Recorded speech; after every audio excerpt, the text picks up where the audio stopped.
And you're watching The Never Show, where we hate that coppa thing, but we do what we got to do to get you a movie review. Hey, how's it going, YouTube friends? It's me, your one fuzzy boy, Never, back at you, eternally scarred in the worldwide ick with the world gone crazy.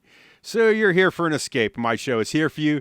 Yes, it is the only show with lemon-scented limes, lest I forget, and the only show with a supernatural, super awesome third eye. I mean, why ask why do I keep telling this joke? I know it's terrible, but if you did laugh, then thank you. It's Wednesday again, or at least I hope it is. Schedule's a little up in the air this week, but if you're seeing this on a Thursday or any other day of the week, thank you for watching nonetheless. Also, thank you for clicking that subscribe button and that little bell icon and adding me to your YouTube experience.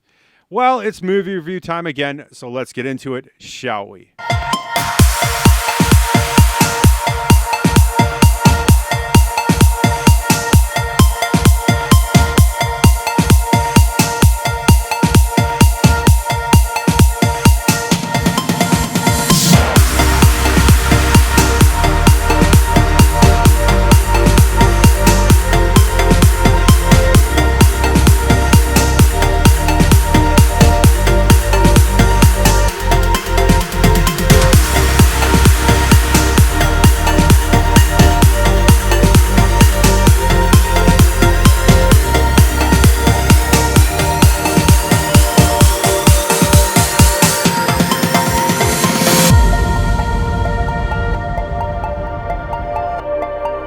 And today's movie is Morbius. It's a PG-13 movie. It is an hour and 44 minutes. It's from director Daniel Espinosa. Matt Simons and Burk Sharpless wrote on this, and we will have a brief discussion of why I'm unhappy with them. It stars Jared Leto, and a very toned-down Jared Leto.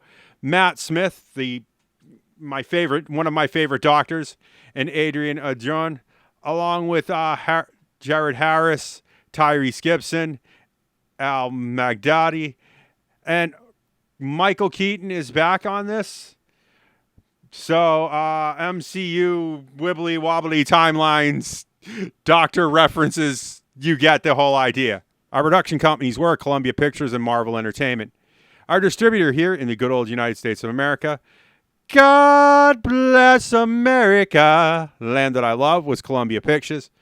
Special effects were done by Digital Domain, Industrial Light and Magic, part of the Trinity, Lola Visual Effects, Navids, One of Us, and Proof. And visually, it's not so great.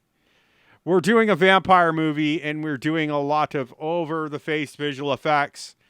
And I feel like practical effects here would have been more advantageous. Matt Smith and Jared Leto do sell the film visually, but effects-wise, I think bad choices were made, and they were stuck with them. So my thoughts on the film. Matt Smith and Jared Leto, along with Adria Arjona, Jared Harris and Tyrese Gibson, along with Al Magdron, deliver a stellar performance. I can't complain. Michael Keaton is good too, but he's such short screen time for such a big name. Michael Morbius' story. It is ripped from the pages of Roy Thomas and Gil Kane, but this is the problem. Daniel Espinosa was great when he did Life, and I love that, and I love what he did there, but I feel he brought some of that over here, and it wasn't good for me. Also, they have two writers here, which I have to explain. Matt Sazama and Burk Sharpless wrote some movies, and when I name these movies, you'll understand why. The Last Witch Hunter, starring Vin Diesel. Gods of Egypt, and that Power Rangers affair that I could not watch. Yes, remember Gods of Egypt? Long time ago. Basically was Space Egypt. Last Witch Hunter, big flop for Vin Diesel. And they picked the worst writers to do a script here. And they picked a director who has some chops, but not enough. for a Marvel film. It's frustrating. You want to see good movies. It's 2022. We're still stuck with the worldwide ick. You're trying to escape the reality of the world gone crazy. And we're given Morbius, an MCU film that is mediocre. I mean, you could go back to what Spider-Man was it? We're basically back in the Spider-Man universe again. Everything goes back to Spider-Man. I believe it was the animated series. If Stan Lee was alive now, he'd probably drop dead.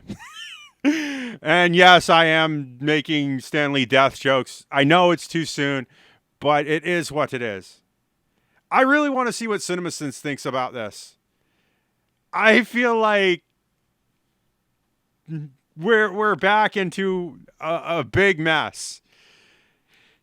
And they left this open for a sequel, so Jared Leto will be back as Michael Morbius. Adria Arjona is going to be back as Marion Bancroft, I guess, because they're going to have to do something to try to fix this mess.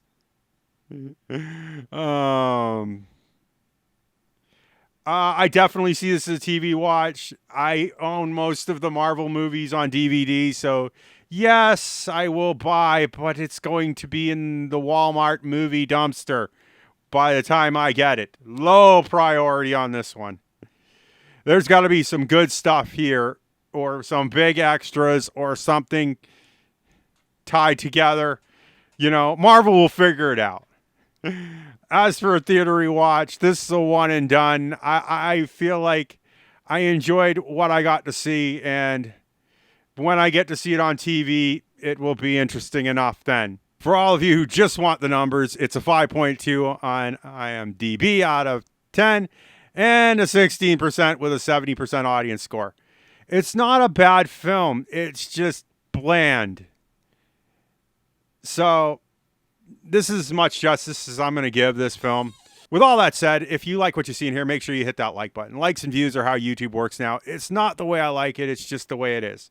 Remember, all comments are 100% guaranteed response. Yes, I will respond to you. That's how it works. So hit me up in the comments. Your comments are the highlight of my day. I miss them when they're not there. And you know, I have to ask. I have an Amazon. I have a Patreon. It's not without your support that keeps this channel afloat. You guys pay for all the crazy stuff that I need to buy to keep everything running here. So thank you for that. And thank you for supporting my American dream. With all that said, for a final time, if you want to see more of this nonsense, make sure you hit that subscribe button and that little bell icon. Ring-a-ding-ding. And I will see you all in the next movie review. Bye!